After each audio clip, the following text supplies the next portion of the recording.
Welcome to the Slop Farm. Enjoy the video. You begin by getting a reloadable prepaid Visa or MasterCard that supports online and tap payments. This replaces a bank account. Once you have the card, install Google Pay and sign in with your Google account, then open Add Payment Method. Enter the card number, expiration, CVV, and billing name exactly. Google will often make a small temporary verification charge. Make sure NFC is enabled on your phone if you plan to tap in stores.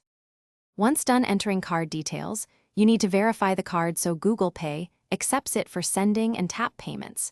You may see a small authorization charge or receive a verification code from the card issuer. Follow the prompt in the app to confirm. After verification, make sure you load funds onto the prepaid via the retailer's Cash Reload, the card issuer's app, or a supported reload network. You are now able to set this card for payments and transfers. You complete payments by selecting the prepaid card in Google Pay for tap-to-pay or peer transfers. Hold the phone near the terminal and confirm. Make sure you have sufficient balance before authorizing. Reload quickly if low. If a transaction is declined, check the card's CVV and expiration, confirm the small verification charge cleared, and ensure the merchant accepts prepaid cards. Contact the card issuer if authorizations fail. One key tip: clear. Thanks for watching. Consider subscribing if we helped you today.